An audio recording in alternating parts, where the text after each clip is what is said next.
As a first-time player of Resident Evil, I didn't know what I was expecting when I arrived at Raccoon City. I knew of its importance to fans of the franchise and how widely received Resident Evil 2's remake was last year, but beyond that was about it. So when I jumped into Capcom's newest version of Resident Evil 3, I found the gameplay highly entertaining and frightening, where I was screaming at every jump scare and yet could not put it down.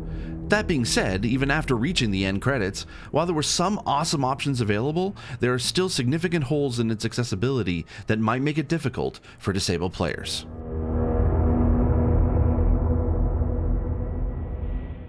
Hi, I'm Steve Saylor, I'm blind, and if you're wondering how I'm able to play video games if I'm blind, if you take a look at the video here, you'll see exactly what I see when I'm playing video games. Thank you so much for Capcom for providing me a code to play this game. I'm going to be touching on a little bit of the settings, do a bit of gameplay, and then give my first impressions of the accessibility within this game. Oh no! It's like right above me! It's like right above me!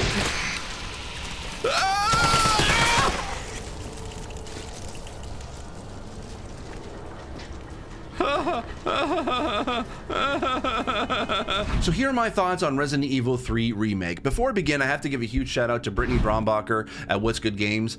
I knew going into this I needed to recruit some help, and Brittany's the biggest Resident Evil fan I know. I have a few friends who are Resident Evil fans, but she was the only one that I knew that would have a review copy of this. So I reached out to her and she gave me all the breakdown of what I need to know going into this, because I've never played a Resident Evil game before, ever, and she gave me just enough info that allowed me to go into this without feeling lost.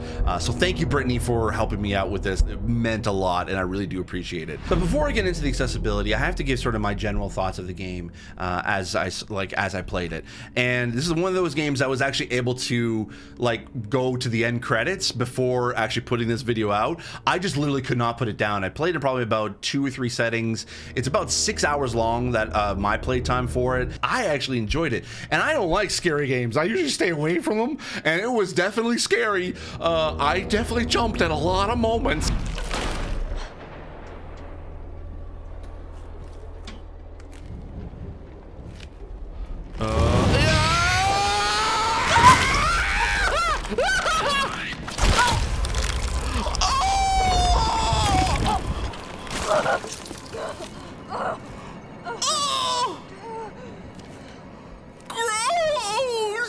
And it was intense in a lot of moments, but I just legitimately had fun playing this whole entire thing. Now, that being said, though, unfortunately, I will say this, that the accessibility is a very mixed bag when it comes to this game. There's certain things it did well, and there's certain things it didn't do well. But the ones who are probably going to suffer the most, I will have to say, is deaf and hard of hearing players. There is a lot of reliance on sound and a lot of audio cues that are just definitely going to be lost for those who are deaf and hard of hearing.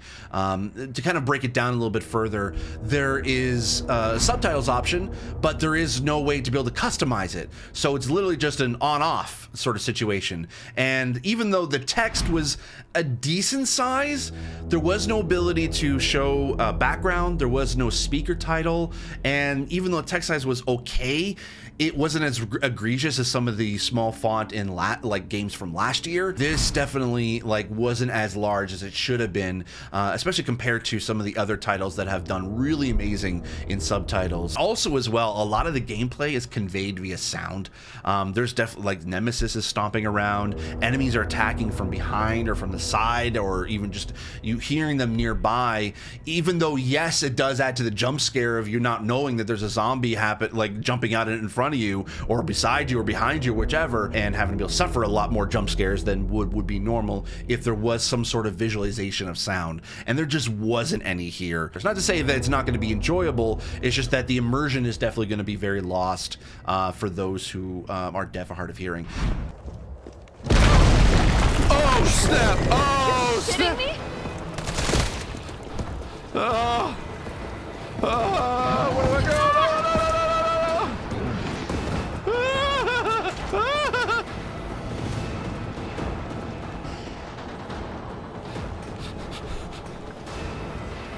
Where do I go? Where do I go? Where do I go? How do I get out of here? How do I get out of here? Oh snap! Oh damn! Oh damn!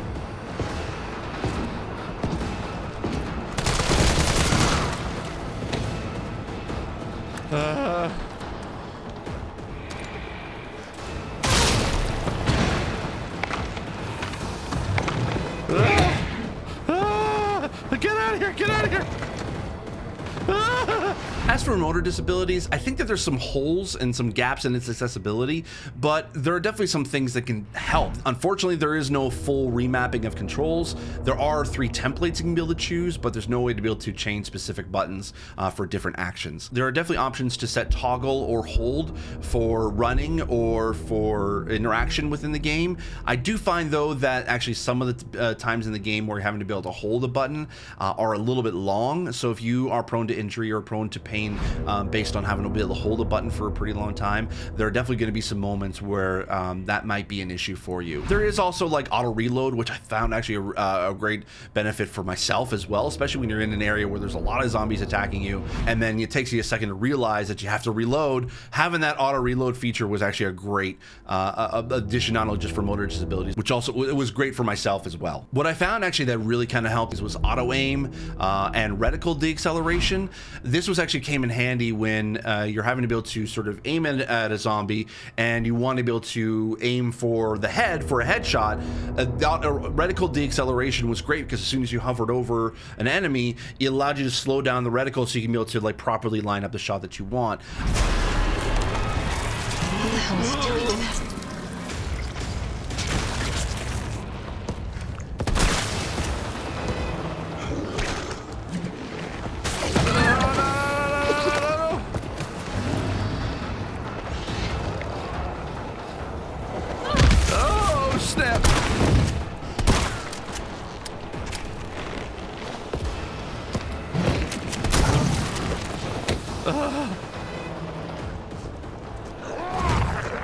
Now, jumping actually into the visual aspect, there are some things that, like, again, that are some holes that I think could have been fixed when it comes to accessibility, but it definitely has some things that can help. I would say overall, the text size actually is pretty decent.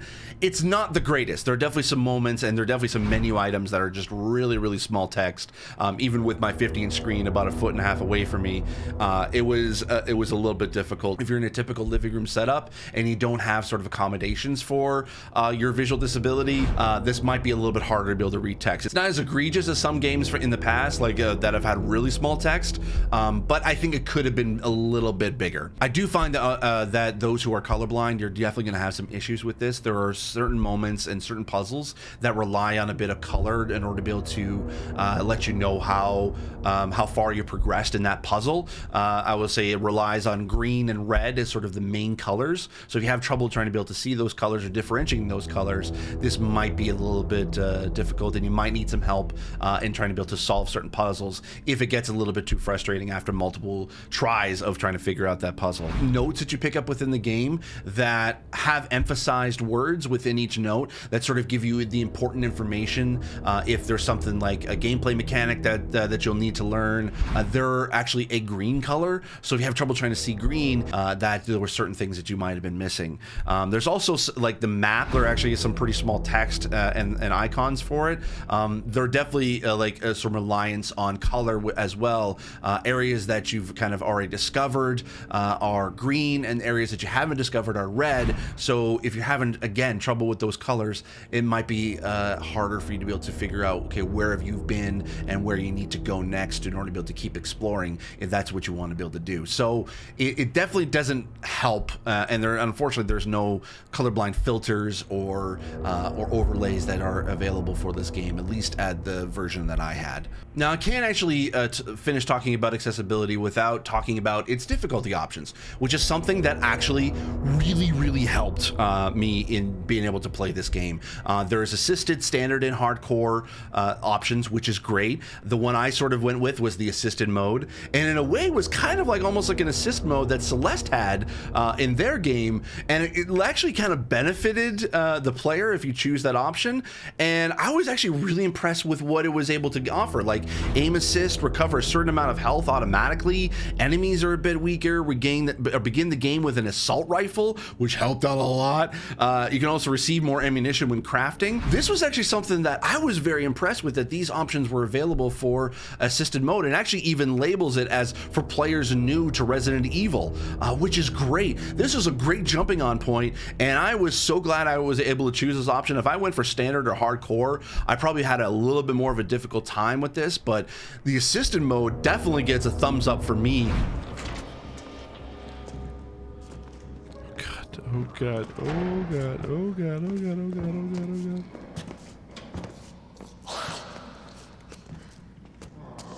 Ah!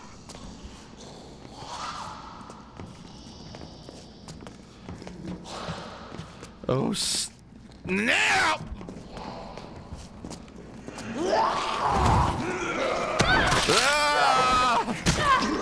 So even though my first foray into Raccoon City was a big success, my recommendation is to be able to download the free demo that's available so that you can be able to try out the settings for yourself and figure out if there's certain barriers that you would feel comfortable adapting your disability to. This is not something that I would recommend buying outright before trying it out for yourself. So that's it for me. That's my thoughts on Resident Evil 3. If you like this video, give it a like by clicking the like button. If you want to be able to see more videos from me, click the subscribe button. If you want to be able to be notified when new videos come out, click the notification bell icon. Thanks so much for watching. I look forward to seeing you in the next video. As always, I remain obediently yours. Bye.